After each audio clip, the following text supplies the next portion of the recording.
Amén, hermanos. Señor les bendiga. Saluda a su hermano en esta tarde, si le parece. Dígale, hermano, Dios le bendiga. Bienvenido. Me alegro de verle. Y a todos también los que están conectados, Dios les bendiga. Saludos de diferentes partes del mundo. Bendiciones para todos ustedes. Que la paz del Señor les acompañe en todo momento. Y como hemos dicho en estos días, bendiga a su hermano, como le enseñé el otro día. Dígaselo, ¿ya se olvidaron? Hágalo, como le enseñé el otro día. El Señor te bendiga y te guarde, y haga resplandecer su rostro sobre ti. Siga. Señor, tenga de ti misericordia y alce su rostro, y te conceda la paz. Aleluya. Gloria a Dios. Pueden tomar asiento, mis hermanos queridos, en esta tarde. Vamos a seguir adelante con el resto de este culto. Bienvenidos a todos, también los que están en sus hogares. Quiero dar el paso un momentito al hermano Joselo y a su esposa y a sus hijos, porque mañana por la tarde estamos saliendo para Alicante. Nosotros volvemos, pero ellos se quedan allí.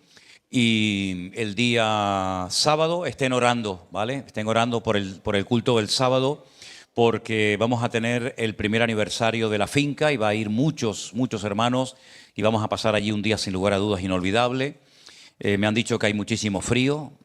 Hemos visto que había 0 grados de temperatura, así ni frío ni calor, 0 grados. Y la sensación térmica ayer en la finca era de 3 bajo cero. Así que está bueno, está bueno. Para los que se quejan de frío aquí en Canarias. Y luego al día siguiente estaremos con el pastor Iván en la iglesia, también con el segundo aniversario. Así que hoy se van a despedir los hermanos.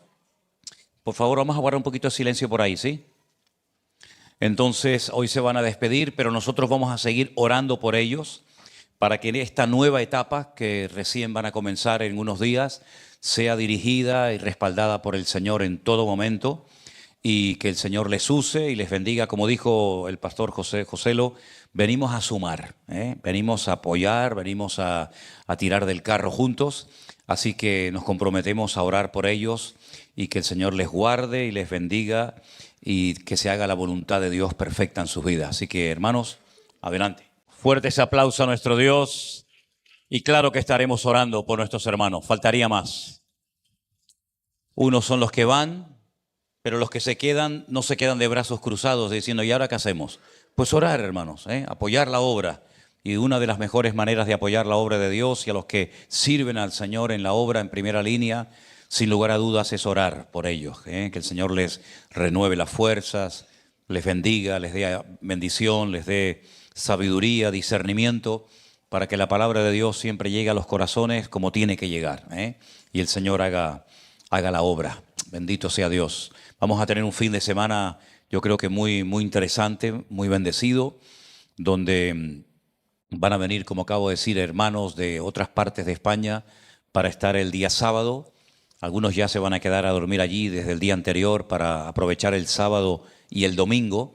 Y yo le pido por favor que oren por estas actividades, para que sean bendecidas y para que cuando regresemos en unos días todo haya quedado claro, todo haya quedado, digamos, bien especificado, para que así cada uno, ¿verdad?, sepa cuál es la función que le corresponde en el cuerpo de Cristo. La Biblia dice que somos un cuerpo, y si tú observas tu cuerpo, te vas a dar cuenta que hay una variedad inmensa de miembros, de cosas que uno ni ha visto nunca, ¿no?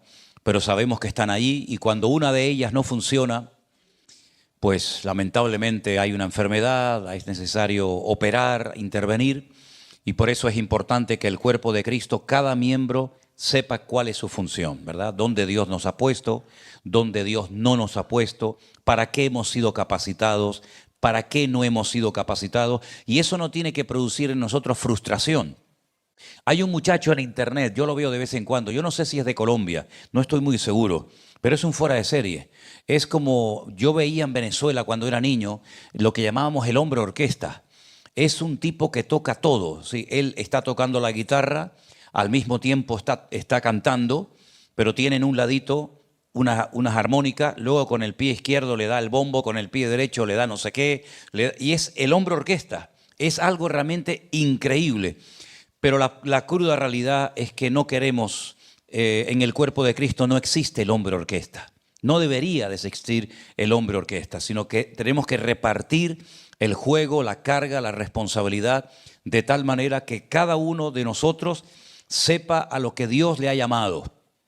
Y si no llegas en un área, seguro que el Señor a tu lado ha puesto a alguien que te va a ayudar para hacer un complemento en tu vida. No estamos en la vida para competir con nadie, amén, hermanos. Estamos para complementarnos. Mira, no es el tema del mensaje, pero sí quiero dejar esto bien claro. Mire, José de joven había recibido unos sueños proféticos, ¿verdad? A través de los cuales el Señor le hablaba y le indicaba lo que iba a hacer con su vida en un momento puntual de la vida.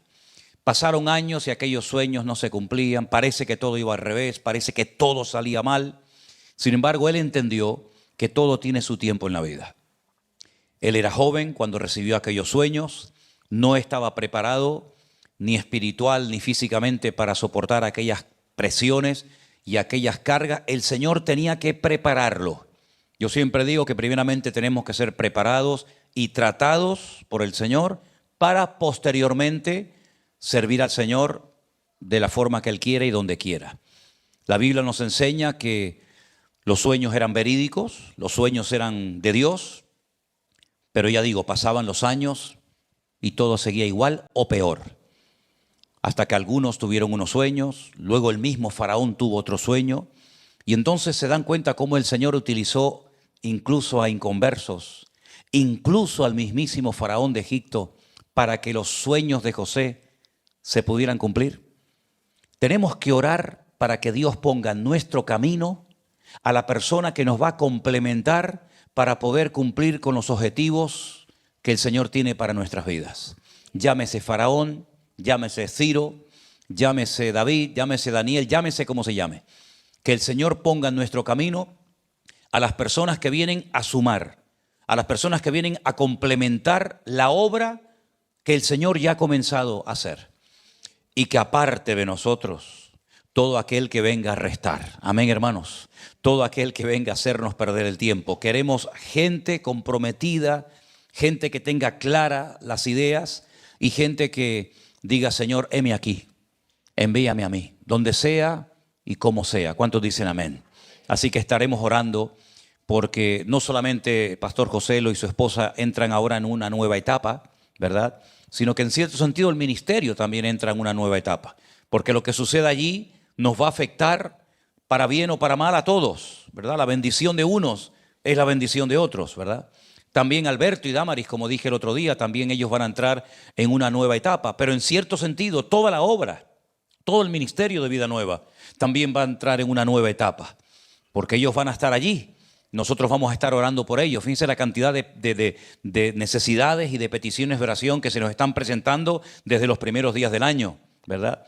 Pero lo que pase allí va a bendecir la obra a donde son enviados, pero también va a bendecir la obra en este lugar. Y hay gente que van a orar, hay gente que van a apoyar económicamente, hay gente que va a estar allí en primera línea. Es decir, hermanos, el cuerpo tiene que funcionar cada uno en su sitio, sabiendo a lo que ha sido llamado y a lo que no ha sido llamado. Y si cada uno cumple con su función, la bendición de Dios está asegurada. ¿Cuántos dicen amén? Gloria a Dios. Vamos a orar un momentito. Cierra tus ojos y vamos a pedir que en esta tarde, esta palabra, este estudio que vamos a compartir, pues sirva para traer más fortaleza, no solamente conocimiento, sino más fortaleza espiritual a nuestras vidas y que aún podamos tener las ideas más claras que cuando hoy comenzamos esta reunión. Padre Celestial, gracias por tu palabra. Qué bendición, qué regalo tan maravilloso tener tu palabra en nuestras manos, Señor. Bendito sea tu nombre porque tú nos has dado mucho más de lo que nos podíamos imaginar en cualquier momento de la vida. Háblanos a través de tu palabra, que disfrutemos de tu palabra y que a través de ella tú edifiques y ministres a nuestras vidas. En el nombre de Jesús te lo pedimos todo. Amén y amén. Quiero que pongamos un momentito en la pantalla los famosos 10 mandamientos. No sé si ustedes se lo saben de memoria, pero en el catecismo católico nos enseñaron los mandamientos, pero no exactamente como dice la Biblia. Estaban ahí un poco tergiversados. Habían quitado de allí, habían puesto de allá para que cuadraran, ¿no? Pero vamos a leer, según Éxodo capítulo 20, los 10 mandamientos, que son, por cierto, muy interesantes, y son los siguientes. Y dice así la palabra de Dios, repito, Éxodo 20, versículo 1. Habló Dios todas estas palabras diciendo: yo soy el Señor tu Dios, que te saqué de la tierra de Egipto, de la casa de servidumbre. No tendrás dioses ajenos delante de mí. No te harás imagen ni ninguna semejanza de lo que está arriba en el cielo, ni abajo en la tierra, ni en las aguas debajo de la tierra. No te inclinarás a ellas ni las honrarás, porque yo soy el Señor tu Dios, fuerte, celoso, que visito la maldad de los padres sobre los hijos hasta la tercera y cuarta generación de los que me aborrecen. Y hago misericordia a millares y a los que me aman y guardan mis mandamientos. No tomarás el nombre del Señor tu Dios en vano, porque no dará por inocente el Señor al que tomare su nombre en vano. Acuérdate del día de reposo para santificarlo. 6 días trabajarás y harás toda tu obra.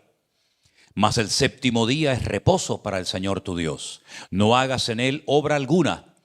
Tú, ni tu hijo, ni tu hija, ni tu siervo, ni tu criada, ni tu bestia, ni tu extranjero que está dentro de tus puertas.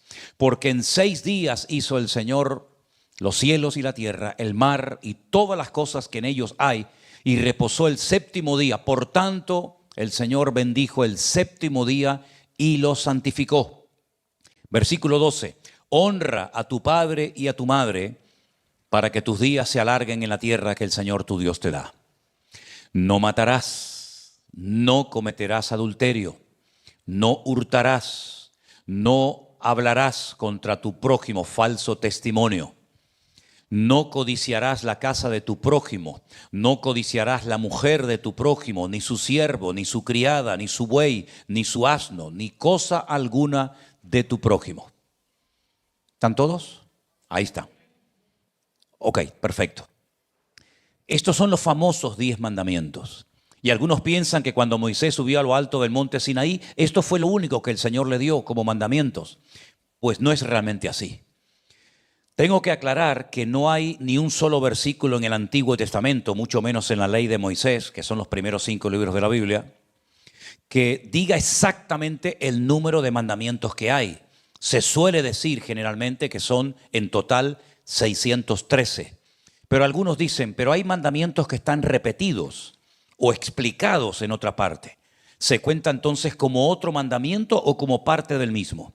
Sea como sea, lo importante no es tanto el número, aunque repito, se suele generalmente enfatizar mucho y hay muchos elementos, frutas y otras cosas que le recuerdan a los hijos de Israel los 613 mandamientos de la Biblia.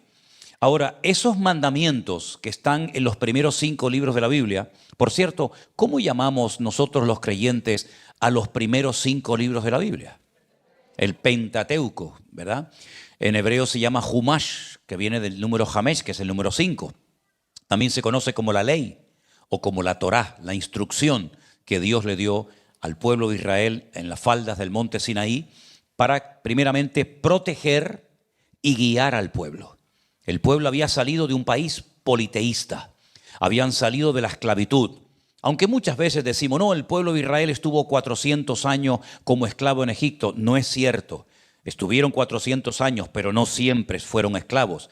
Tuvieron más de 200 y pico de años viviendo muy cómodamente en Egipto. Fue la última etapa la que podríamos decir que los esclavizó el faraón. Pero sea como sea, ellos habían adoptado unas costumbres, un estilo de vida diferente al que Dios tenía para ellos.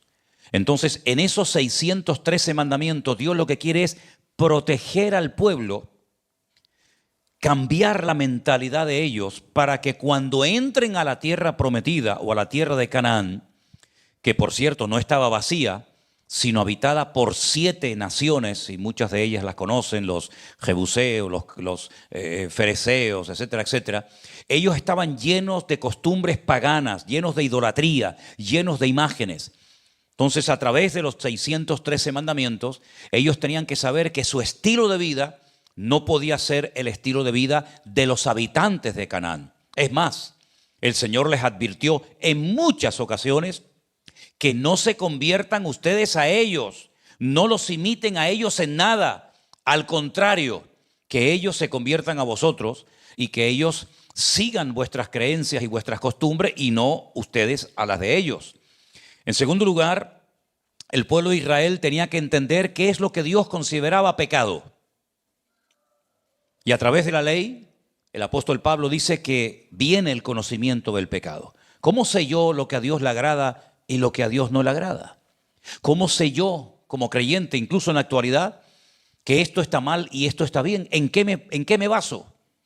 Es cierto que hay personas que nos sorprenden, que nunca leyeron los 10 mandamientos, ni los 613, ni fueron nunca a ninguna congregación, pero sin embargo ellos sabían lo que estaba bien y lo que estaba mal. Y les pongo un ejemplo.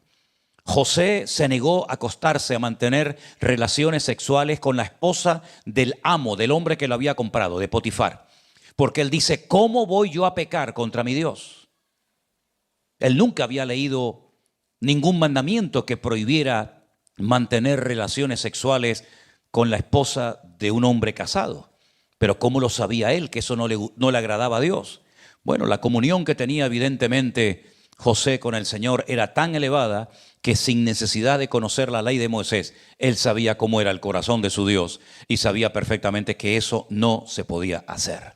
Y así podríamos hablar de ejemplos en la vida de Abraham y en la vida de Jacob, ¿verdad? Abraham dice la Biblia que le dio los diezmos. Cuando vino de una batalla donde habían sido derrotados unos ejércitos, unos reyes tremendamente poderosos que lo fue a buscar hasta el norte de Israel, la Biblia dice que al volver a Jerusalén, a la ciudad de Salem, como se llamaba en aquel momento, allí habitaba un rey, que aparte de rey de Salem, era sacerdote del Dios Altísimo. Y entonces dice que en el torrente de Cedrón se encuentran y Abraham dice que le da los diezmos a Melquisedec. ¿Y quién le dijo a Abraham que había que dar los diezmos al sacerdote de aquella época? No estaba escrito en ninguna parte. Por ejemplo, ¿cómo sabía Noé cuáles eran los animales limpios y los animales impuros? Porque el Señor le dijo, de los limpios tienes que tomar tanta cantidad y de los que no son limpios otra cantidad. ¿Dónde se fijó él? ¿Cuál era el texto? ¿Cuál era la base para él poder elegir animales limpios y animales que no eran limpios o aptos para la comida? Bueno, lo que está bien claro es que esta gente tenía una comunión con el Señor espectacular, pero para que no entraran en inventos y en yo siento y a mí me parece y inventarse cosas que no estaban escritas, el Señor no solamente le dio la ley al pueblo para protegerlos y guiarlos, sino para señalar el pecado y decirle, esto no se puede hacer, esto sí se puede hacer. Esto me agrada, esto me deshonra. Ahora, de los 613 mandamientos, que los tengo todos aquí, por si después quieren, hoy me he pegado toda la mañana haciendo esto, es un trabajo de chino, pero aquí están los 613 mandamientos. Sería buenísimo que en algún momento los leyeras para saber cuáles son esos 613. Aquí los he clasificado por nombre, por importancia, por libro, tantos mandamientos en Génesis, tantos mandamientos en Éxodo. Aquí están los 613. Después le podemos echar un vistazo si eso. Pues de esos 613 mandamientos, la gran clasificación que se hace, que no es la única, son mandamientos positivos y mandamientos negativos. En hebreo se conoce como ta'aseh y mandamientos lo ta'aseh. Es decir, hay de los 613 mandamientos, 248 mandamientos de cosas que hay que hacer y 365 mandamientos de cosas que no hay que hacer, ¿vale? Mandamientos para hacer cosas y mandamientos que te prohíben hacer otras cosas. No todos los mandamientos van en la misma línea. Hay mandamientos que van dirigidos, por ejemplo, a los agricultores, pero no a los ganaderos. Hay mandamientos, los vamos a ver en esta tarde algunos de ellos, que van dirigidos a un cierto tipo de personas que no afectaba al común del pueblo, como por ejemplo los sacerdotes. Y hay mandamientos que son para probar la obediencia del pueblo. No tienen ningún sentido. Uno dice, ¿a qué viene esto? No puedes comer carne con productos lácteos. No puedes comer leche tomarte un café con leche, un cortado después de haber comido carne. ¿Y por qué? Porque son mandamientos que se han escrito en la Biblia, como hay unos cuantos, para probar la obediencia del pueblo. Mandamientos que no tienen ninguna lógica, humanamente hablando, pero Dios lo manda para ver cómo tú vas a reaccionar. Algunos dirán, eso es una tontería, eso no tiene sentido, pero yo te los doy para ver cómo tú vas a reaccionar. Hay mandamientos que tienen que ver con la moral, ¿vale? Mandamientos que tienen que ver con las relaciones entre personas, mandamientos que son ceremoniales, mandamientos que son para recordar cosas del pasado. Es decir, hay cientos de mandamientos de todos los tipos, tamaños y colores. Hay mandamientos para los animales, qué hacer con los animales, Levítico capítulo 11. Hay mandamientos para los soldados cuando iban a la guerra, qué hacer cuando sitiemos una ciudad, la atacamos, hablamos antes, qué estrategia utilizamos, Deuteronomio capítulo 20. Hay unas leyes muy interesantes que tienen que ver con los esclavos, que no las tenía ningún pueblo más que el pueblo de Israel, Levítico 21, después leeremos algunos versículos. Hay mandamientos que tienen que ver con la tierra, des en cuenta que los mandamientos se tienen que cumplir en la tierra de Israel. Fuera de la tierra de Israel hay muchos mandamientos que no se podían cumplir. Y entonces hay mandamientos que tienen que ver con el lugar, con la tierra. Por ejemplo, la Shemitá era la ley, que algunos todavía la cumplen hoy en día, que es el descanso de la tierra cada 7 años, con el año de jubileo. Todo esto está en Levítico 23, Levítico 25. Había ciertas y determinadas enfermedades que obligaban a la persona que las contraía a ser excluido, a ser expulsado del campamento para no contagiar al resto. La lepra es la más conocida, pero había muchas enfermedades que el sumo sacerdote con los sacerdotes tenían que examinar y decir, no pasa nada, se puede quedar a vivir entre nosotros o inmediatamente tienes que ser echado del campamento porque esto es un peligro, porque puede terminar contagiando a todo el mundo. Había una ley, bueno, eso está en Levítico 13, había una ley en Levítico 12 que tiene que ver, es una ley para las mujeres que acababan de dar a luz. Cuando una mujer daba a luz a un niño o a una niña, tenía que cumplir toda una ceremonia, todas unas leyes de purificación para poder volver otra vez a tener relaciones con su marido, para volver otra vez a llevar una vida normal. ¿Y qué tenían que hacer las mujeres? Bueno, una de las cosas que salvó al pueblo de Israel durante siglos fue la limpieza de las manos, la limpieza del cuerpo. La mayoría de los pueblos en aquella época no le daban mucha importancia a la higiene, ¿verdad? Por ejemplo, ustedes pueden ver en la Edad Media, en Francia, en Inglaterra, en España, los reyes tenían que ordenar que la capa que llegaba hasta los tobillos la cortaran hasta las rodillas para que le diera vergüenza a la gente de ver la cantidad de suciedad que llevaban encima, porque la gente no iba al baño, la gente no se lavaba los dientes. ¿De dónde creen ustedes que viene el famoso ramito de flores de las novias? La novia apestaba tanto que para disimular un poco el mal olor que llevaba encima, le daban el ramito de flores y así por lo menos disimulaba un poco. ¿De dónde vienen todos esos perfumes que los franceses inventaron? Pues era para un poco disimular gente. Luis XIV o Luis XV creo que tuvo 15 años sin bañarse. En los palacios de los reyes de Francia, de España, de Inglaterra y otros no existían baños, las ratas estaban por todos los lados. De ahí vinieron muchas plagas que mataron a millones de personas en Europa en aquella época, ¿no? Hay una ley muy interesante, cómo superar el tema de los celos. Qué ley más rara, ¿no? Un marido que tiene celos de la mujer, que sospecha de la mujer. Había todo un ritual, después podemos leer si quieren unos versículos, para que el hombre se quedara tranquilo y los celos desaparecieran, porque los celos matan, ¿eh? Nadie dijo amén, pero es así. Números capítulo 5. Había una fiesta que tenía que ver con, unas leyes que tenían que ver con las fiestas. Había 3 fiestas de obligatorio cumplimiento a lo largo del año. Una era la Pascua, cuando empezaba el año religioso, en la primavera. 50 días más tarde era la fiesta de las cosechas, la fiesta de Pentecostés. Y finalmente la fiesta de obligatorio cumplimiento era la fiesta de los tabernáculos, que se celebraba generalmente por el mes de octubre.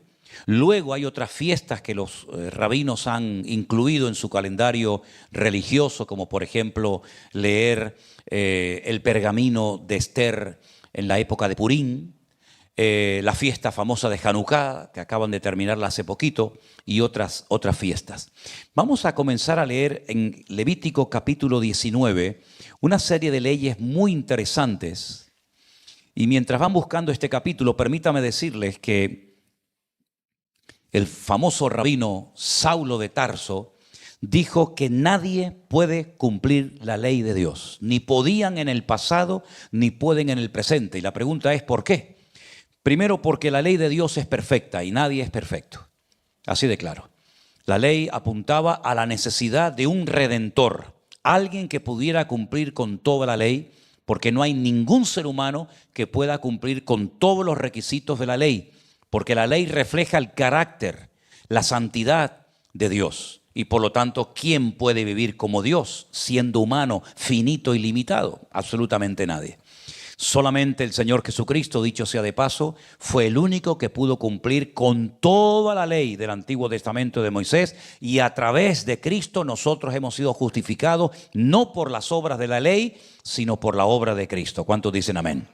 Ahora, en Levítico 19 hay algunas leyes así pequeñitas, pero muy interesantes. Por ejemplo, miren esta ley de Levítico 19:13. Y dice así: no oprimirás a tu prójimo ni le robarás. No retendrás el salario del jornalero en tu casa hasta la mañana. Seguro que algunos de ustedes, cuando tiene que llegar el momento de cobrar su paga, su sueldo, a veces te dice el jefe, la semana que viene arreglamos. ¿Te ha pasado alguna vez? O mira, este mes no te voy a poder pagar todo de una vez, te voy a pagar en 2 o 3 veces. ¿Le ha pasado a alguien así? Sí. No vamos a volver las cámaras a ustedes para que no les vean los que están levantando la mano, ¿no? Pero una ley decía, ¿no? Si le tienes que pagar a tu empleado el dinero y lo tienes, no lo hagas esperar. No le digas mañana. Hazlo hoy. No lo oprimas. No seas un abusador. Hay otra ley que decía, por ejemplo, muy interesante en el verso 14, no maldecirás al sordo. Qué cosa tan curiosa, ¿no? No maldecirás al sordo ni al ciego le pondrás tropiezo. Qué cosa tan interesante, ¿verdad? Versículo 16, no andarás chismeando entre tu pueblo. ¿Te gusta esa? Esa está buena, ¿eh? Esa está buena, ¿eh? No andarás chismeando. Aquí no hay chismosas, ¿no? Ni chismoso, ¿no? Ya, no te lo crees ni tú. No te lo crees ni tú. Como dijo aquel, hermana, el don de lengua no sé si lo tiene, ¿eh? Pero tiene una lengua que parece un don, ¿eh? El 17 me gusta mucho. No aborrecerás a tu hermano en tu corazón. Razonarás con tu prójimo para que no participéis de su pecado. Qué ley tan interesante. Hay una ley muy interesante que dice en el 23, cuando entréis en la tierra y plantéis toda clase de árboles, frutales, perdón, consideraréis como incircunciso lo primero de su fruto 3 años, o será incircunciso su fruto y no se comerá. Si plantamos un árbol y durante 3 años no lo podemos comer, y al 4º año todo su fruto será consagrado en alabanzas a Dios. ¿Tú te crees que esto tiene alguna explicación lógica? Es simplemente para probar. Si yo planto 1000 manzanos o 1000 perales o lo que sea, los 3 primeros años no puedes comer nada.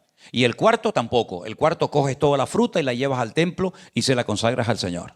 Increíble, ¿verdad? Después dice en el 26 algo muy interesante que se repite en el Nuevo Testamento. No comeréis cosa alguna con sangre. No seréis agoreros ni adivinos. No haréis tonsura en vuestra cabeza. Hay gente que le gusta hacerse cosas raras en la cabeza, ¿no? Ni dañaréis la punta de vuestra barba. No haréis rasguños en vuestro cuerpo por un muerto, ni imprimiréis en vosotros señal alguna. Bueno, ya los que se la hicieron es tarde, ¿no? Pero para los que se han convertido, saben que una vez en la península hubo un campamento de jóvenes y uno de los talleres era tatuajes cristianos. Te ponías versículos: yo soy de mi amado es mío, cuánto te amo, Señor, bendice alma mía al Señor. Y los jóvenes salían con el pescadito y tal, tatuado. Aquí dice que no se puede hacer ningún tipo de marca, de rasguños, ni de cosas imprimidas en la piel. No contaminarás a tu hija haciéndola fornicar, para que no se prostituya la tierra. Tremendo. El 32 me gusta, ¿eh? El 32, bueno, déjame el 31. No os volváis a los encantadores, ni a los adivinos, ni los consultéis. El 32 me gusta y me gustaría que lo pusieran en práctica los jóvenes cuando me saluden, por favor. Delante de las canas te levantarás. Es decir, que cuando saludes a una... Tú primeramente, con Anderson no van a tener problemas. Aunque tenga 90 años, no se preocupen, lo pueden saludar toda la vida sentado. Y el hermano va por el mismo camino. Pero yo sí, hombre, yo todavía tengo algo. Entonces, cuando me vean, cuando veas a algún hermano, tú miras así, tiene canas, uy, lo tengo que saludar de pie. No, lo digo en serio, ¿eh? Cuando usted salude a un hermano o a una hermana que tenga canas, se tiene que saludar de pie, porque es una forma de respeto. Yo me acuerdo en mi época, en la escuela, cuando el maestro entraba a la clase, los alumnos nos poníamos de pie. Yo no sé si ustedes eso lo vieron. Se ponía uno de pie y hasta que el maestro no dijera siéntense, no se podía sentar nadie. Tremendo. Así que lo voy a volver a repetir porque me gusta mucho. ¿Oíste, Natán? Delante de las canas te levantarás y honrarás el rostro. No, del anciano lo dejamos. El rostro. Dejamos el anciano. Esto era para otro. Este era para otro. Este era para Armando. Como a un natural de vosotros tendréis al extranjero que mora entre vosotros, y lo amarás como a ti mismo, porque extranjero fuisteis en la tierra de Egipto. Yo, el Señor tu Dios. No hagáis injusticia en juicio, en medida de tierra, en peso ni en medidas. Balanzas justas y pesas justas, medidas justas tendréis. Sí, un montón de leyes en este capítulo 19 que son todas extraordinarias para enseñarle al pueblo de Dios a ser diferente. Claro, esto eran leyes para el pueblo de Dios, pero fuera del pueblo de Dios, fuera del marco de ellos, no había nadie que cumpliera con esto. La injusticia, el robo, el insultar, el engañar, el mentir, era lo más normal en aquella época. Sin embargo, el pueblo de Dios tenía que ser y tiene que ser diferente hoy en día. ¿Cuántos dicen amén? Vamos a leer lo que dice la Biblia en Levítico 25:8, referente a la tierra, que este versículo es muy interesante. Tiene que ver con algo que se llama el año de jubileo. Levítico 25:8. Contarás 7 semanas de años, 7 veces 7 años. De modo que los días de las 7 semanas de años vendrán a hacerte 49 años. Y en el 50 venía el jubileo. Y ahí pueden ver ustedes todo lo que tenía que hacerse en la época del año de jubileo. Las deudas tenían que ser perdonadas. De ahí viene el famoso Padre Nuestro, y perdona nuestras deudas. Así como nosotros también perdonamos a nuestros deudores. Ustedes imagínense que el Fondo Monetario Internacional y que las naciones ricas cada 50 años le perdonaran a las naciones que han pedido préstamos todas las deudas. ¿Qué significa esto? Que los ricos no serían cada vez más ricos, los pobres cada vez más pobres, y cada 50 años todo el mundo empieza de cero. Empezamos de cero. Las deudas tenían que ser perdonadas, las tierras tenían que ser devueltas a sus dueños originales, los esclavos tenían que ser puestos en libertad, etcétera, etcétera. Una ley realmente maravillosa. Y dice que si la pusieran en práctica, Dios bendeciría la tierra con paz y con prosperidad. También en Éxodo capítulo 23, el verso 10, leemos algo muy interesante acerca de esta ley, que estuvimos un año en Israel y vimos que algunos agricultores la ponen en práctica todavía. Se llama la ley de la Shemitah. Ahí dice, 6 años sembrarás tu tierra y recogerás su cosecha, más el 7º año la dejarás libre para que coman los pobres de tu pueblo, y de lo que quedare comerán las bestias del campo, así harás con tu viña y con tu olivar. Qué interesante que cada 7 años los agricultores no podían sembrar nada. Entonces la pregunta es, ¿y de qué vivimos? Porque si no siembro el 7º año no tengo cosecha. El Señor les dijo, si ustedes cumplen con esta ley del descanso, del reposo de la tierra, la cosecha del 6º año será tan tremenda, tan abundante, que podrán vivir el sexto, el 7º y hasta parte del 8º. Pero ¿saben qué? Cuando el pueblo de Israel entra a la tierra prometida con Josué, no cumplieron con esta ley. Con otras sí, pero con esta no. Estuvieron 490 años viviendo en la tierra prometida. Y si no cumplieron cada 70 años el reposo de la tierra, ¿cuánto le debían al Señor? Pues hermanos queridos, 70 por 7, ¿cuánto es? 490. Esos son los 70 años de cautiverio que tuvieron que estar fuera de la tierra, descansando la tierra en Babilonia, hasta que pudieran volver a su país. Es decir, hay cosas que uno no quiere cumplir, que aparentemente no pasa nada. Esa es la falsa sensación de seguridad que siente el pecador cuando peca. Y déjeme que les ponga un ejemplo. No es nuevo, ya lo dije una vez. El Señor le dijo a Adán y Eva que el día que pecaran, el día que desobedecieran, se convertirían en pecadores, y en personas mortales. El día que pecares pereceréis. Sin embargo, ellos pecaron, los dos el mismo día. Adán pecó el mismo día que Eva. No hubo una distancia de un año o de una temporada. No, el mismo día pecó el marido y la mujer. Y ninguno de los dos se murió. Puede ser, aunque la Biblia no lo diga, que en un momento determinado Eva o Adán, yo pienso más a Eva que a Adán, porque la mujer piensa más que el hombre es más así, ¿no? La mujer habrá dicho, oye, pues comimos y no morimos. Capaz que el Señor nos engañó. Ellos no entendían el concepto muerte, porque nunca habían visto a una persona morir. Pero lo entendieron cuando vieron a su hijo Abel en un charco de sangre inmóvil que no se movía, y seguramente habrán dicho los dos, ¿y por qué nuestro hijo no se levanta? ¿Qué le pasa? Su hermano lo había matado. Y ahí entendieron lo que es la muerte física. Pero no solamente de muerte se muere. La Biblia nos habla de 2 tipos de muerte. Una muerte que es la física, que es cuando el alma sale del cuerpo y automáticamente mueres. Y una muerte espiritual, que es cuando el espíritu se desconecta de la fuente de la vida, que es Dios, y mueres instantáneamente, espiritualmente hablando. Una es instantánea, la otra digamos que es progresiva. Pero ahora podemos entender cuando el apóstol Pablo le escribe a los hermanos de la iglesia de Éfeso y les dice algo así como, hermanos, no quiero que olvidéis que Él os dio vida a vosotros cuando estabais muertos en vuestros delitos y en vuestros pecados. Es decir, que un pecador, una persona que no ha nacido de nuevo, espiritualmente hablando, ¿cómo está, hermano? Está muerto. Sí, pero come, respira, viaja, compra, vende, se va de vacaciones, entra, sale. Sí, físicamente está vivo, pero espiritualmente hablando está muerto. Claro, la muerte física es mucho más evidente, ¿verdad? El llanto, el luto, la caja, las flores, etcétera. Lo otro como que parece que no pasa nada. Entonces la gente peca y parece que no ocurre nada. Así le pasó a los agricultores durante 490 años.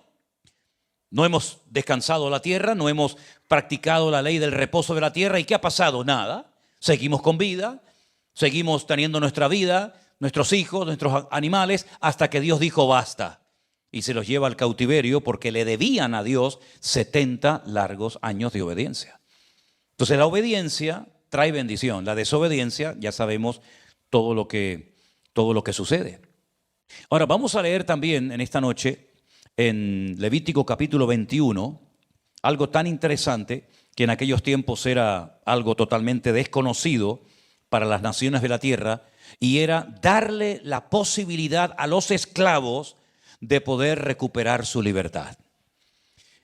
Mientras buscan Levítico 21, permítame decirles que el Señor Jesucristo un día entró a una sinagoga y se le dijo, ¿puedes leer una porción? Y él dice que leyó una porción, una parte, no toda, una parte, una porción del libro del profeta Isaías. Y él dijo, Yo he venido para dar libertad a los cautivos, para pregonar el año agradable del Señor, para sacar a los presos de la cárcel, para dar libertad a los cautivos y vendar a los quebrantados de corazón. Y hoy se ha cumplido delante de vuestras narices esta escritura. Probablemente el Señor Jesucristo en su época, aunque ya prácticamente nadie lo celebraba, Él vivió durante un tiempo en el año de jubileo, pero ya nadie cumplía con las expectativas y con lo que se pedía en aquel tiempo. Y por eso en la época de Jesús y posterior a la de Jesús seguían habiendo muchos esclavos. Y era una tragedia ser un esclavo, sobre todo si tu amo no era judío. Porque si era judío y era, digamos, practicante o creyente, había una remota posibilidad de que se acordara de esta ley. Pero si tu amo era un romano, si tu amo era un griego, si tu amo era un egipcio o de cualquier otra nacionalidad, estabas condenado a vivir y morir como un esclavo. No había nada de derechos humanos, de los cuales se habla mucho hoy en día. No había vacaciones, no había absolutamente nada. De hecho, Jesús relata una historia que cuando yo la leía al principio me sonaba muy fuerte, ¿no? Decía, pero ¿cómo? Pero es que refleja la cruda realidad de la época. Dice, ¿qué amo cuando su criado viene del campo, le dice, bueno, lávate, come, arréglate? No. Tú has estado todo el día trabajando en el campo de sol a sol. Tienes que venir reventado. Pero antes de comer tú, me pones la comida a mí. Me pones la comida, me atiendes, me lavas los pies. Y cuando yo ya esté tranquilo, es cuando tú vas a comer. Y suena como cruel, ¿no les parece? Suena como, sí, pero Señor, ¿dónde está ahí la misericordia? Es que no había misericordia en la época de Jesús. Habían unos esclavos que los conocían como los uperetas, en griego, que eran los que estaban solamente en las puertas de los señores para lavarle los pies a la gente que entraba a la casa a comer o a visitar al dueño. Esto es qué trabajo más humillante, ¿no? Todo el día lavando pies, todo el día lavando los pies a la gente, ¿no? Pero dice en Levítico 21, estas son las leyes que pondrás. Si comprares un siervo hebreo, 6 años servirá, mas el 7º saldrá libre de balde. Bueno, me imagino que cuando uno era esclavo y tu amo era un judío, un hebreo, pues estabas deseando que llegara el 7º año para que te diera la libertad. Pero había matices, había algunas cosas a tener en cuenta. Si entró solo, solo saldrá. Si tenía mujer, saldrá él y su mujer con él. Si su amo le hubiera dado mujer y ella le diere hijos o hijas, la mujer y sus hijos serán de su amo y él saldrá solo. Es duro, ¿eh? Si el siervo dijere, yo amo a mi señor y a mi mujer y a mis hijos, no saldré libre. Entonces su amo lo llevará ante los jueces, le hará estar junto a la puerta o al poste y su amo le horadará la oreja con lesna y será su siervo para siempre. Este es otro tipo de esclavos. Este es el doulos. Este es el esclavo de amor. Este es el que se diferenciaba del resto, que pudiendo ser libre, renunció a su libertad en el 7º año. ¿Y cómo demuestra que es un esclavo de amor? Con un zarcillo en la oreja. Por eso cuando yo veo a la gente por ahí con un zarcillo en la oreja, digo, mira, ahí va un esclavo. No sé si de amor o de qué, pero era la forma de demostrar que amaba tanto a su amo que renuncio a mi libertad y me quedo el resto de mi vida, no hasta el próximo año de jubileo o dentro. No, ya no hay posibilidad de rescate. A partir de ahora quedas para siempre en la casa de tu amo. Cuando alguno vendiere su hija por sierva, no saldrá ella como suelen salir los siervos. Si no agradare a su señor, por lo cual no la tomó por esposa, se le permitirá que se rescate y no la podrá vender a pueblo extraño cuando la desechare. Es decir, había tantas leyes. Claro, ¿quiénes eran los que se sabían de memoria estas leyes? Porque saberse todo esto, hermano, saberse los 613 mandamientos de memoria, vamos, yo nunca me he propuesto, pero esto da un trabajo increíble. Es que aquí hay cómo tienes que comer, cómo tienes que vestirte, cómo tienes que levantarte, cómo tienes que acostarte, qué tienes que hacer por la mañana, qué tienes que hacer por la noche. Pero aparte de todo esto, 613 mandamientos, están cientos, por no decir miles de mandamientos que los rabinos fueron añadiendo a lo largo de la historia para presionar aún más a la gente. Incluso el Señor Jesucristo, cuando le habla a los escribas y fariseos, en el famoso capítulo 23 de Mateo, le dice, vosotros por vuestra tradición invalidáis la ley de Dios Incluso hacen un prosélito, ganan a una persona y después lo convierten en 2 veces más hijo del infierno y del diablo de lo que era antes. En otras palabras, vivir bajo la ley era una presión, hermanos. Era una presión terrible. Ahora viene lo bueno.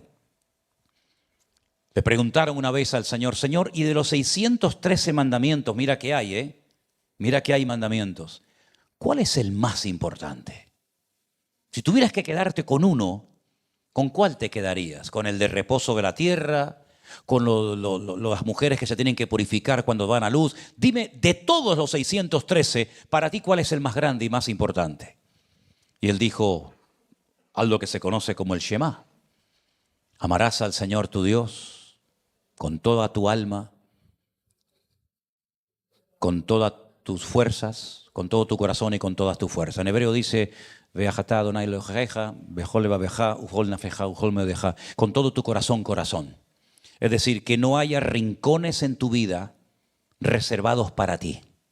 El corazón es el reposo de las emociones, son los recuerdos, ¿verdad? Es lo que habla a veces la Biblia del corazón, no tanto del músculo, ¿no? Y entonces dice, amarás al Señor tu Dios con todo tu corazón, corazón. Bienaventurados los de limpio corazón. Los que no tienen áreas ocultas donde nadie entra, que nadie sabe. Donde no dicen, bueno, esto es para mí. Sino que han abierto totalmente su vida y la han entregado al Señor, a su servicio. Y entonces el Señor dice, si una persona ama a Dios con toda su fuerza, con todo su corazón y con toda su alma, y a su prójimo como a sí mismo, ha cumplido con los 613. Claro, la pregunta es, le preguntaron una vez a un rabino, ¿y cómo demuestro yo, en qué momento de mi vida puedo yo demostrar que amo a mi prójimo como a mí mismo?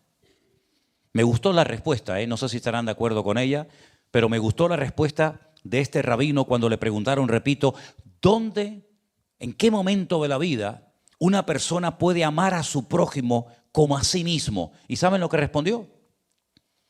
Como nadie me dice nada, no lo voy a decir. ¿Quieren o no quieren saberlo? Ah, bueno, como los veo ahí tan callados. Dice, cuando el hombre se casa. Cuando el hombre se casa, o la mujer se casa con un hombre, es el terreno idóneo para amar a ese hombre o para amar a esa mujer como te amas a ti mismo. Y me gustó mucho la respuesta. Porque también leí hace unos días, y esto te viene bien a ti, que un hombre no puede ser feliz en la vida y completo hasta que se casa. Yo lo leí el otro día. Por eso los casados somos los más felices del mundo, ¿sí o no? Oye, la predicación hoy está siendo cuesta arriba, ¿eh? Pero bueno, yo sigo adelante, no se preocupe. No se preocupe. Prediqué durante meses a sillas vacías, así que no se preocupe, no se preocupe. Pero saben, queridos hermanos, amar a Dios por encima de todas las cosas es el cumplimiento de la ley y al prójimo como a nosotros mismos. Eso es lo más importante. Fíjense qué importante es que de los 613 mandamientos yo no encuentro en ninguna parte. Si alguien lo encontró, me lo dice, por favor. Estos mandamientos, o concretamente del reposo de la tierra, o de los esclavos, o de lo que sea, esto se lo tienes que enseñar a tu hijo cuando salgas, cuando entres, cuando te levantes, cuando te acuestes, cuando entres por un lado. Sin embargo, la Biblia dice que hay una obligación por parte de los padres de enseñarle a nuestros hijos cuando entres, cuando salgas, cuando te levantes, cuando te acuestes, cuando vayas a cualquier lado, hay que enseñarle a los hijos, amarás al Señor tu Dios con toda tu alma, con toda tu mente y con todas tus fuerzas. Y al prójimo como a ti mismo. Algunos no tenían claro lo que era el prójimo. De hecho, hasta el día de hoy, cuando le preguntas a muchos rabinos, a muchos judíos ortodoxos, ¿y quién es mi prójimo? Te dicen mi hermano judío. El que no es judío no es su prójimo. La famosa parábola, la historia del buen samaritano, fue un golpe duro a los religiosos de la época, cuando el único que se detuvo, dejando a un lado sus obligaciones religiosas para atender a aquel pobrecito que había quedado herido y maltratado, era un samaritano. Y la Biblia dice que lo montó en su cabalgadura, luego él fue caminando, lo monta en su cabalgadura, lo lleva al mesón, le dice al del mesón, cuídamele. No dice cuídalo, sino cuídamele como si fuera yo mismo y cuando venga te pago si ha gastado de más. Entonces, toda la ley Si alguien quiere vivir conforme a la ley, no puede. Porque en este momento hay cientos, y no exagero, cientos de mandamientos de la ley que no se pueden cumplir. ¿Por qué? Porque giraban en torno a la vida del templo de Jerusalén. Los sacrificios, los rituales, los animales, etcétera, etcétera. Por lo tanto, es ridículo, es absurdo que un creyente renuncie a la gracia, renuncie a la libertad gloriosa que tenemos en Cristo para querer vivir conforme a una ley que ningún judío pudo jamás cumplir. Lo dijo el apóstol Pedro, lo dijeron los apóstoles en el primer concilio de Jerusalén, cuando había algunos judíos que querían obligar a los que se convertían procedentes del paganismo que tenían que vivir según la ley de Moisés, porque si no, no podían ser salvos. Y allí los apóstoles dijeron: ¿cómo vamos a ponerle una carga a los recién convertidos? ¿Cómo les vamos a obligar? ¿Cómo vamos a presionar a esta gente recién convertida al evangelio para que vivan una vida que nosotros ni nuestros padres pudimos vivir? Porque déjame que te diga algo. Si tú cumplías de los 613, 612 y quebrantabas uno solo, te consideraban como que hubieras dejado de cumplir toda la ley. La ley es perfecta, nosotros somos imperfectos. La ley daba unas exigencias al ser humano que el ser humano honesto tenía que reconocer que no podía cumplirla. Nunca me olvidaré cuando alguien me dijo: y entonces, si Dios sabía que el pueblo no iba a poder cumplir la ley, ¿para qué la dio? Digo, esa es la pregunta que yo quería que me hicieras, para que reconocieras que necesitas ayuda. Y la ayuda y el Salvador que tú necesitas se llama Cristo Jesús. Él vino conforme a la ley, vivió según la ley, cumplió la ley, y ahora la palabra de Dios nos dice que ya no estamos bajo la ley, sino que ahora estamos bajo la gracia, lo cual no significa de que ahora podemos pecar deliberadamente, de que no tenemos límite. No, no, no. Claro que tenemos la ley, pero es la ley del amor, es la ley de la gracia. Pero querer vivir según la ley de Moisés, inténtalo si quieres. Inténtalo si quieres. No vas a poder cumplirla, primero porque ni eres judío. Y primero, para cumplir con la ley tiene que haber un templo que no existe hoy en día. Por lo tanto, es querer meterte en un lío, es querer meterte en un modelo, en un estilo de vida que no vas a poder cumplir. Me hace gracia cuando hay creyentes y dicen: no, pero nos tenemos que reunir el sábado porque la Biblia habla del día de reposo. Muy bien, me parece bien. Nos reunimos el sábado y nos quedan todavía 612 mandamientos por cumplir. ¿De qué sirve que cumplamos con uno si los 612 no los puedes cumplir? ¿Quieres encender las velitas en la Pascua? Enciéndelas, mijo. ¿Quieres vivir según la ley de Moisés? Circuncídate primero y después comenzamos a hablar.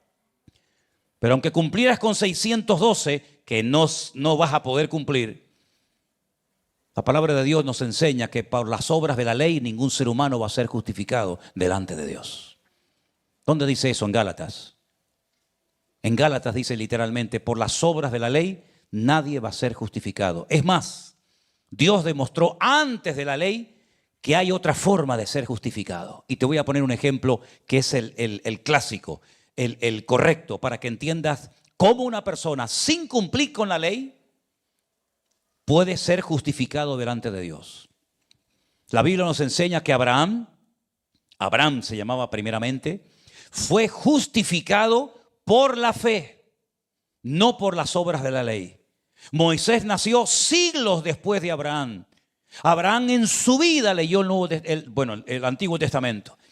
Abraham jamás leyó Génesis, ni Éxodo, ni Levítico, ni Número, ni Deuteronomio, ningún salmo, ningún proverbio, ningún evangelio, nada. Pero sin embargo dice la Biblia que fue justificado por la fe.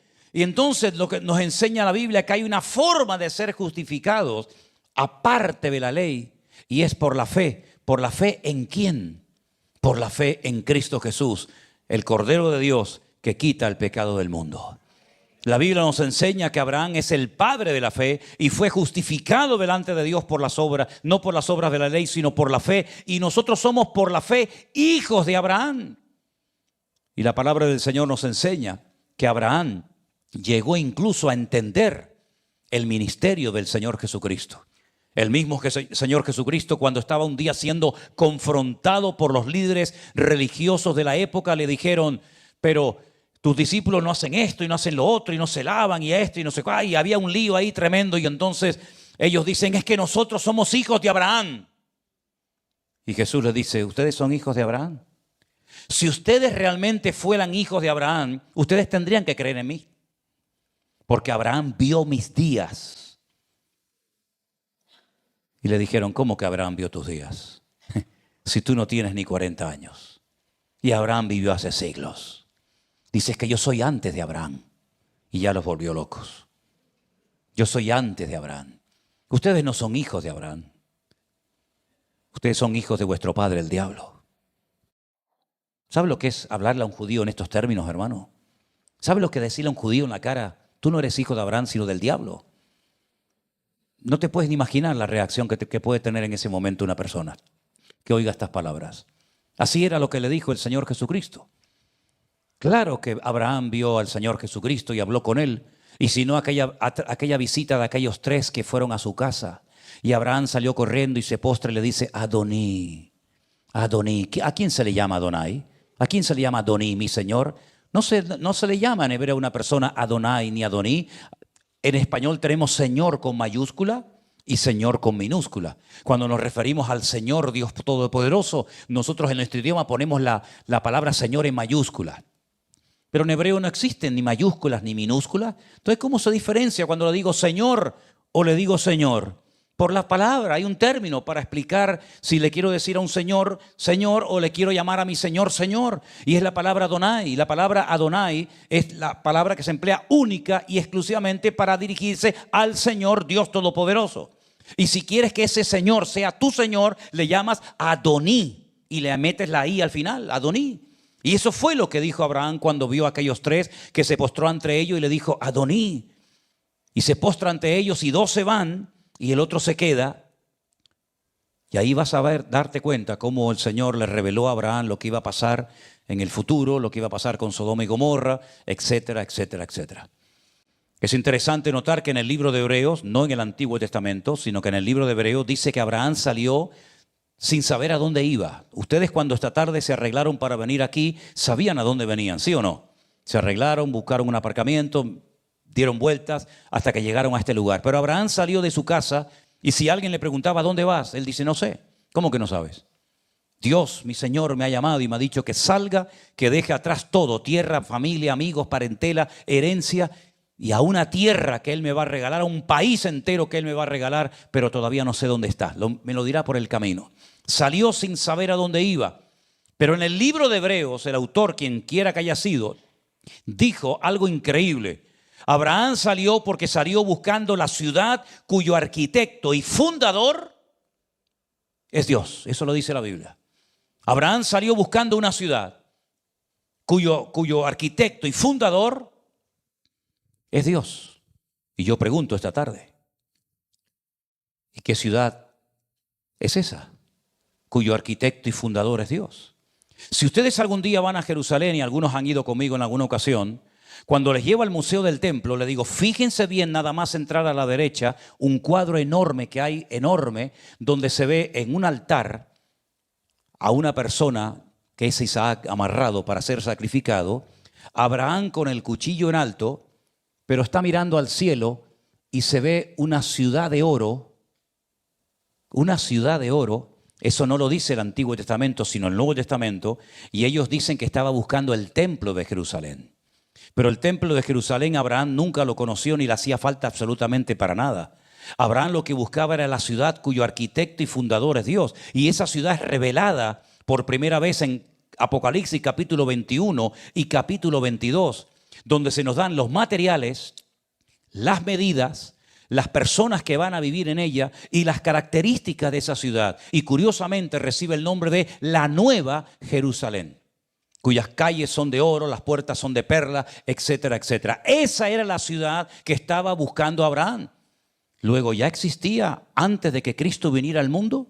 Es que Cristo nació físicamente en Belén de Judea hace 2000 años, pero si el Señor Jesucristo no es eterno, entonces a nosotros no nos puede salvar, porque era un ser humano como cualquiera de nosotros. ¿Cómo podemos nosotros tener la seguridad, la garantía de que el Señor Jesucristo que adoramos, al que hemos cantado esta tarde, al que estamos tratando de seguir y de servir, es Dios y no era un profeta más, como dicen en algunas religiones o en algunos círculos religiosos. Hay alguna garantía, algún texto, pero no de estos que dice, bueno, pero no está muy claro, no se ve muy claro. Hay algún texto que claramente podemos decir, ese es el versículo que demuestra que mi Señor Jesucristo es el Dios todopoderoso, el Dios de Abraham, de Isaac y de Jacob y el Dios de Israel. ¿Creen que ese versículo existe? Claro que existe, hermano. Si usted no lo conoce, no es problema mío. Yo se lo voy a enseñar para que usted sepa lo que estamos hablando esta noche. Venga conmigo al libro de Ezequiel. ¿Lo tienen ahí, la Biblia? ¿La han traído por lo menos? ¿Han traído la Biblia o no? Bueno, algunos. En el libro de Ezequiel hay un texto impresionante, pero antes de decirle dónde voy a estar leyendo concretamente en el libro de Ezequiel,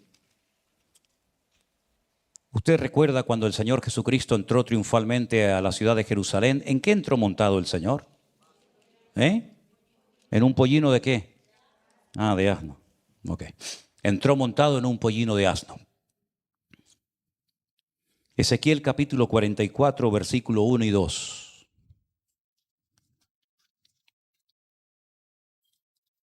Si pudieras buscar arriba en internet la puerta dorada de Jerusalén y pusieras esa imagen cuando lea el versículo, te lo agradecería. Puerta dorada de Jerusalén. Dice Ezequiel 44, verso 1 y 2.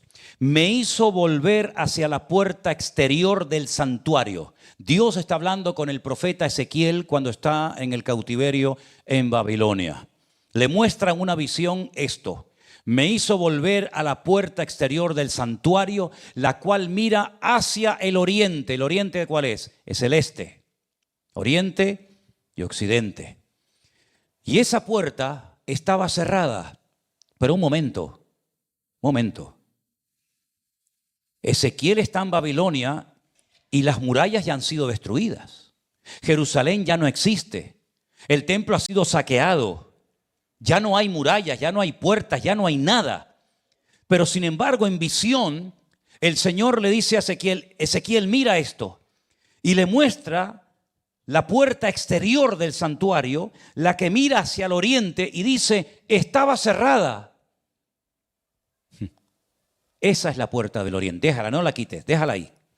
Y me dijo Jehová, esta puerta estará cerrada. ¿Cómo está esa puerta ahí, hermano? Totalmente cerrada. Esa es la puerta del oriente. Mire, si yo estuviera ahora mismo en el Monte de los Olivos y miro al frente, esa es la puerta que yo veo. Porque yo estoy en el Monte de los Olivos que está al este. Allí estaría Damasco. Por allí estaría Jope, el mar. Y ahí es la puerta del oriente. Y esta puerta estará cerrada, no se abrirá, ni entrará por ella hombre, porque Jehová, el Dios de Israel, entró por ella. Por lo tanto, estará cerrada. ¿Quién entró por esa puerta? Dice aquí, Jehová, el Dios de Israel. Que Dios entró por esa puerta. Que el Dios de Israel entró por esa puerta. ¿Pero cuándo entró? El día, el Señor Jesucristo, que entró triunfalmente montado en un pollino de asno, entró por esa puerta. Y siglos más tarde, un musulmán, un sultán musulmán, la mandó a tapiar. Ven que hay como unos arcos. Por ahí entraba y salía la gente. De todas las puertas que tiene la ciudad de Jerusalén, todas están abiertas, todas puedes entrar, salir. La puerta de Damasco, la puerta nueva, la puerta de Herodes, la puerta de los leones, la puerta de Jafo, la puerta del muladar o de la basura, todas están abiertas, puedes entrar y salir, incluso algunas con coche. Pero esta es la única puerta que rodea las murallas de Jerusalén que está cerrada. Se llama la puerta dorada, la puerta de la misericordia, la puerta del este, tiene muchos nombres. Esta puerta estará cerrada, dice la Biblia, porque Jehová, el Dios de Israel, entró por ella, por lo tanto estará cerrada. Claro, algún judío, piensan ustedes, para que se cumpliera la profecía, salió corriendo de noche y le puso 4 bloques y cerró la puerta y así se cumplió la palabra. No, la tapió un musulmán.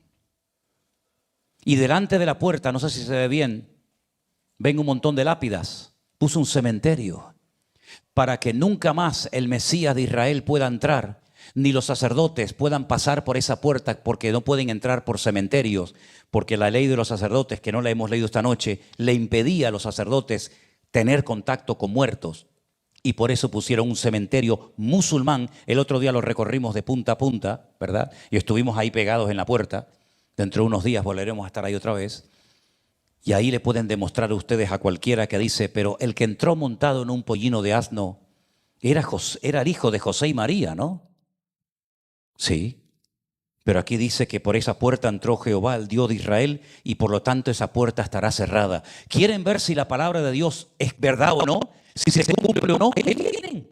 Ahí lo tienen, una puerta cerrada. ¿Qué sentido tiene abrir una puerta para siglos más tarde cerrarla? Es el cumplimiento de una profecía que dice que el Señor entraría por ella. Entonces el Señor entró, la gente le dio la bienvenida y se cumplieron las Escrituras. Y entonces cuando Él cumple las Escrituras, la ley, dice Pablo, ha sido nuestro pedagogo. La palabra pedagogo del griego al castellano, en Gálatas, se ha traducido como la palabra ayo. ¿Quién era un ayo en aquella época? ¿Quién era un pedagogo en aquella época? Era un esclavo culto, un esclavo que sabía matemáticas, un esclavo que sabía leer, que sabía escribir, un esclavo que sabía geografía. Y entonces lo que hacía el amo le decía, mira, tú eres mi esclavo y mi hijo es pequeño, no sabe leer, no sabe escribir, no sabe sumar, no sabe nada. Yo quiero que tú, hasta que mi hijo crezca y herede mi fortuna y se haga el dueño de todo, yo quiero que tú seas su pedagogo. Yo quiero que tú seas su ayo. En otras palabras, quiero que tú le transmitas toda la información y cuando él la tenga y sea grande, muchas gracias, no te necesito para nada.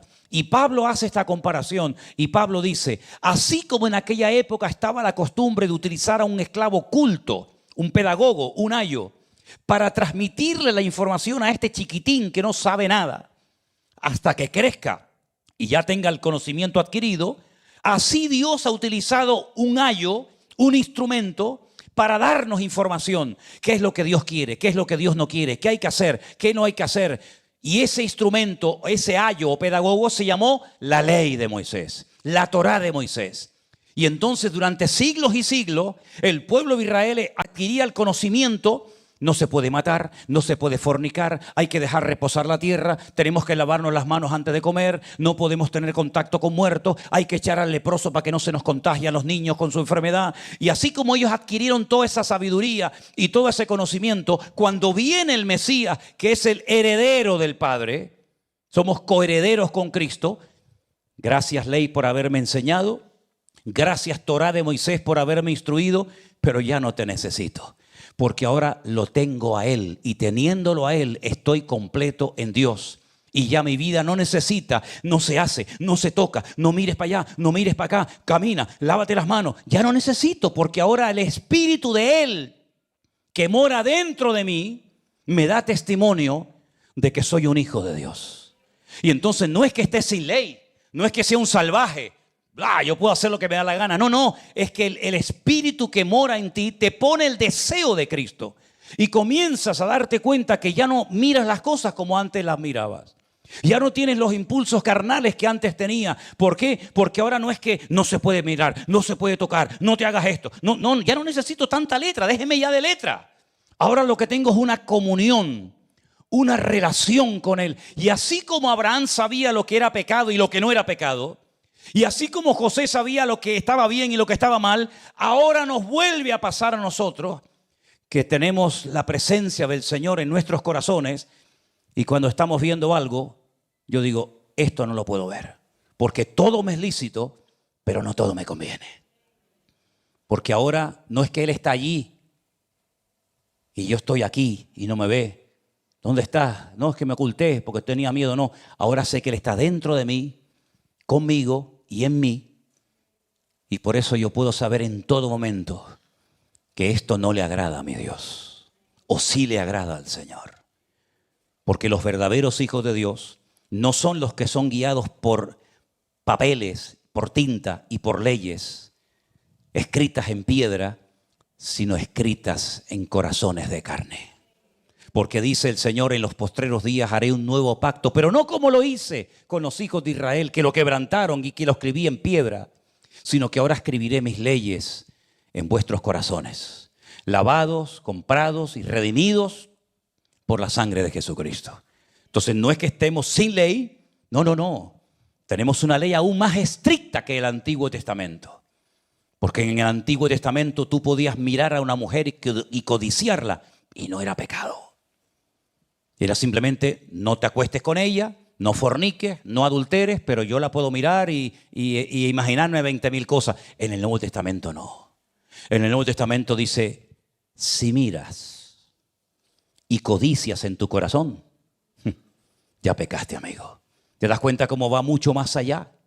¿Te das cuenta cómo el Señor no nos ha dejado sin ley como una especie de caballo desbocado, sino que ahora pone en nosotros sus deseos, sus palabras, sus pensamientos y nos comienza a cambiar de adentro hacia afuera? Antes era un cambio de afuera hacia adentro. No tengo que hacer esto, no me puedo tatuar, no puedo robar, no puedo mentir, no puedo no sé qué, y todo era de afuera. Ahora el Señor dice, vamos a hacerlo al revés. Ahora vamos a meternos nosotros dentro de ustedes y desde adentro voy a comenzar a cambiarte. Y entonces tú te vas a dar cuenta que un día te levantas y dices, a mí esto ya no me llena.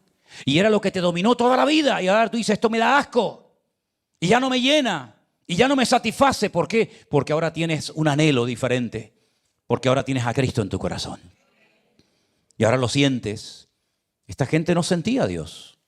Porque déjame decirte algo, el Espíritu Santo no vivía en el corazón de nadie, como hoy en día vive el Espíritu Santo en el corazón de todos los creyentes. En la ley era letra y más letra. En el Nuevo Testamento es comunión, es relación, es amistad, es amor, es el fruto del Espíritu, ¿verdad? Es otro nivel. Ahora, ¿alguien quiere vivir en la ley? Por mí no hay problema, a mí me da igual lo que tú hagas con tu vida. A estas alturas de mi vida, a mí me da igual si quieres vivir en la ley o si quieres vivir... Me da igual lo que usted haga, pero yo les digo, la mejor vida que hay es la libertad gloriosa de estar en Cristo Jesús, Señor nuestro.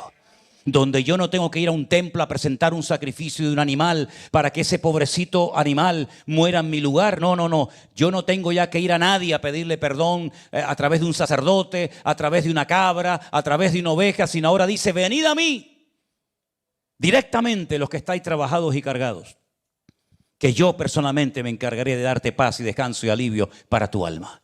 Entonces te das cuenta, la ley tuvo un momento, tuvo un lugar, era un ayo, era un instrumento. Pero cuando llegó Cristo, hermano, es como si yo te digo, mira, la ley fue un billete de 50 euros. Pero cuando vino Cristo, vino el de 500 euros. ¿Tú cuál quieres? ¿Tú cuál quieres? Entonces, ¿quieres vivir bajo la religiosidad? El cumplimiento o la falta de cumplimiento de la ley traía condenación. Ya fallé otra vez. ¿Por qué no iba la pobrecita mujer con flujo de sangre al templo? ¿Por qué tenía que estar allí en un camino la pobrecita esperando que pasara alguien? Porque estaba inmunda. Según la ley, una mujer con flujo de sangre en su periodo menstrual o recién dado a luz o con cualquier otro tipo de enfermedad, ni siquiera podía entrar a la presencia de Dios porque automáticamente se la cargaban. Sin embargo, el Señor Jesucristo tocaba a los leprosos. Fíjate tú, tocaba a los leprosos. Resucitaba a los muertos. Se dejaba tocar por una mujer en público con flujo de sangre y él no era contaminado, al contrario, salía poder y virtud de él. Esa es la relación personal que tenemos que tener con el Señor todos los días de nuestra vida. Ahora, cuando vino que encendió las velitas del Shabbat, que vamos a practicar la Hanukkah y vamos ahora a... Ok, hermano, usted si quiere estar jugando al boliche, quiere estar jugando a las metras, pues juega lo que usted quiera, pero ya nosotros hemos entendido que yo no necesito encender ninguna vela. Y yo no necesito matar ningún animal, ni necesito, es que no puedo comer esto, porque no, pues no lo coma, mijo. No lo coma, no lo quiere comer, no lo coma. Pero no esté criticando a los demás, porque también la ley dice que no se podía criticar y juzgar al hermano. Y hay gente que por cumplir 4 mandamientos o 4 palabras en hebreo que no saben más que eso, juzgan a los demás creyendo que son superiores a los demás. Y dice la Biblia que ninguno tenga esa sensación de sentirse superior a los demás, sino que tenemos que tener la sensación y el sentir que hubo también en Cristo Jesús. Amén, hermanos. Bueno, vamos a orar en esta tarde. Si después se quieren aprender los 613 mandamientos de memoria y los quieren poner en práctica, aquí se los dejo, ¿sí? Aquí se los dejo para que vayan practicando. Hasta el 31 de diciembre tenemos tiempo. Aquí los tienen, ¿vale? Nos ponemos de pie, queridos hermanos, en esta noche. Damos gracias a Dios por la libertad que tenemos en Cristo, que no es libertinaje, es libertad obtenida por Cristo, por nosotros. Aleluya. Gracias a Dios. Una vez me dijo una persona, pero pastor, la Biblia habla del día de reposo. Digo, sí, claro. ¿Y cuál es el día de reposo? El sábado, sí, claro. Por supuesto, no hay ningún problema. Pero si yo hago un culto un jueves, ¿Dios no viene? Si yo hago una reunión un domingo por la mañana o por la tarde, ¿el Señor se molesta? Podemos reunirnos cuando queramos y donde queramos. Porque dice, yo estaré con vosotros todos los días hasta el fin del mundo. Así que no tengamos miedo, nadie os juzgue en comida, en bebida, en luna nueva, en esto o en aquello, porque el Señor Jesucristo nos ha llamado a disfrutar de la vida. Y eso es lo que el Señor quiere, que disfrutes, que goces de tu relación con el Señor. Miren, los religiosos son gente peligrosa. En todas las religiones, los religiosos son los más peligrosos. Pero el Señor no quiere que seamos religiosos. Quiere que seamos hijos e hijas de Dios contentos y felices. Gracias, Señor, por tu palabra. Sí, gracias por tu palabra, por la ley, por los mandamientos. Gloria a Dios. Pero gracias porque hemos entendido que todo eso tuvo su momento y tuvo su lugar. Y todo eso sin Cristo no sirve de nada. Porque no es el esfuerzo humano el que me lleva a tu presencia, sino es el camino, la verdad y la vida que es Cristo Jesús. Y gracias, Señor, porque hemos entendido que tú has venido para darnos vida y vida en abundancia. Guarda nuestras vidas de religiosidad, de falsas posturas doctrinales, de cosas raras que el diablo le quiere meter a la gente en la cabeza, haciéndoles creer que es por el esfuerzo, por los méritos que uno obtiene la salvación. Y la salvación tú la obtuviste para nosotros, Señor. Gracias. Guárdanos de todo peligro y de todo mal y bendice cada día nuestras vidas. Te lo pedimos en el nombre bendito de Jesús. Amén y amén. Dígale a su hermano, somos libres en Cristo Jesús, hermano.